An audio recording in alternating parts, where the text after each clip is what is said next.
Zavirite li iza zgrade Radio Rijeke, pred vama će se ukazati zgrada kanala RI. Nije to velebno zdanje niti bogata kuća, ali unutra se marljivo radi. Zanima li vas kako izgleda radni dan jednoga novinara? Krenimo redom. Urednik je taj koji daje zadatak.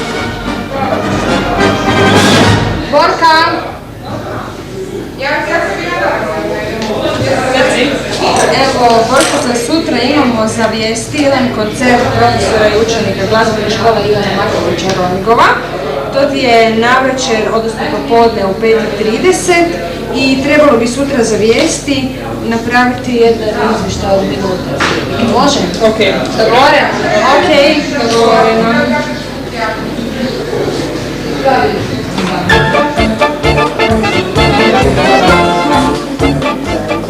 Ako se o zadatku niste uspjeli dogovoriti s urednikom, informaciju o snimanju možete naći na panovu.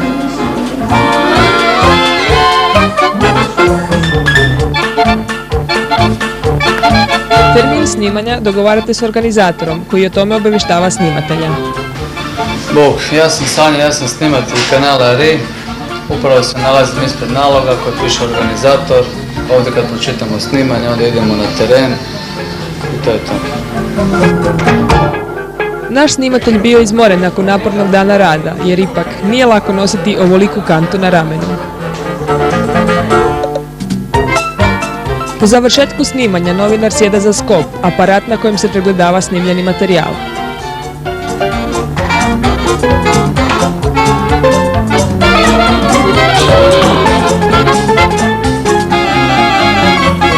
A sve mu to treba kako bi mogao napisati prilog.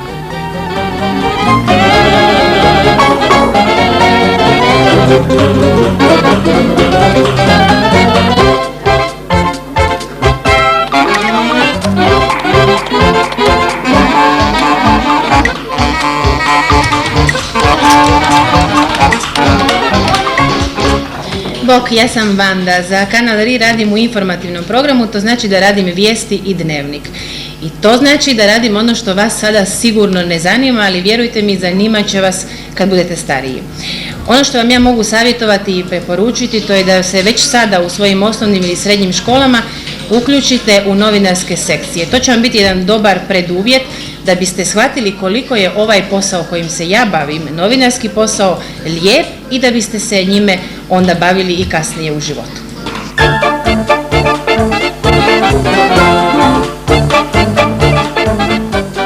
Nakon što lektorica provjeri tekst, novinar kreće u off kabinu, inače mjesto snimanja zvuka. Izdavački centar Rijeka u proznoj ediciji kao 30. svezak objavio je knjigu Zaranjanja opatijskog autora Amira Muzura. Riječ je o rukopisu koji je na natječaju za nagradu Drago Žerve 1999. godine dobio prvu nagradu. Moram vam reći da biste bili uspješan novinar da morate znati jako dobro čitati. Međutim, da biste to naučili morate ići i na govorne vježbe. Moram priznati da one nisu nimalo lake, ja se i dan danas još uvijek mučim s time.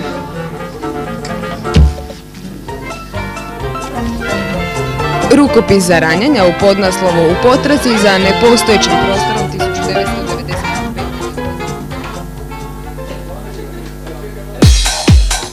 Zvuk snimaju montažeri, ali oni rade još mnogo toga.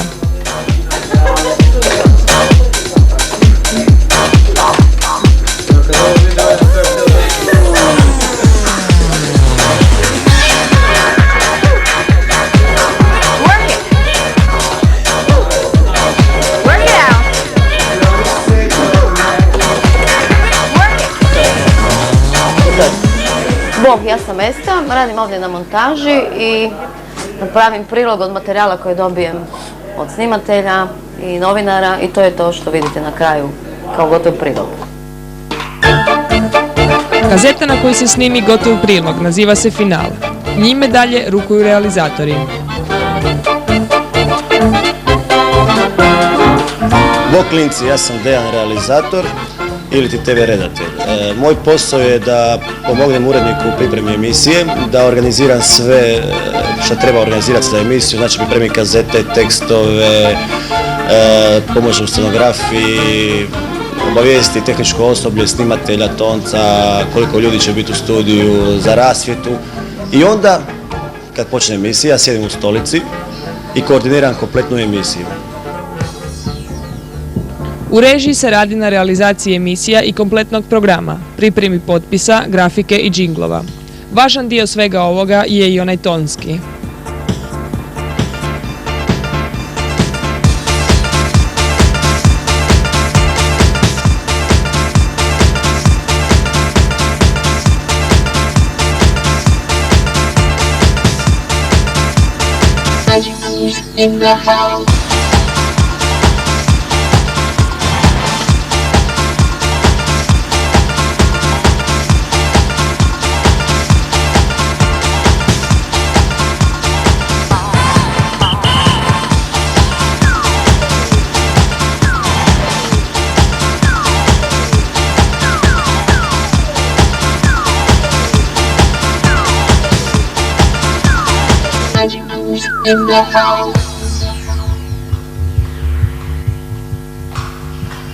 Bog svima, ja sam Barbara Krizmanić, urednica i voditeljica mozaične emisije Planet 3.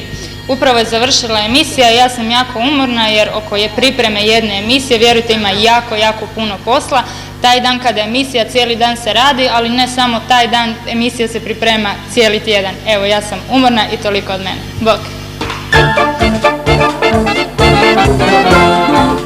Prije nego što uđu u studio, voditelji i voditeljice prolaze i kroz proces šminkanja. Bok, ja sam vizažistica na kanalu RI, inače šminkam tu voditelje i goste kako ko dođe.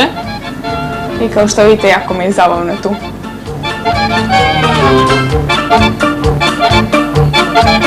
Pozadina koju vidite na svom televizijskom ekranu ne nalazi se iza Vande, koja vodi Dnevnik. Iza nje se nalazi chroma key, a prava slika dodaje se u režiji. Poštovani gledatelji, dobra večer, dobrodošli u Dnevnik. HDZ-ovi i HKDS-ovi članovi skupštine.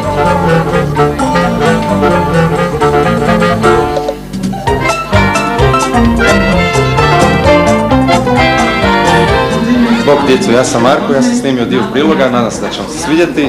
A ovo sada snima novinarka Borka, tako da ako mi je odrezano pola glave nemojte se čuditi. Vidimo se do sljedećeg.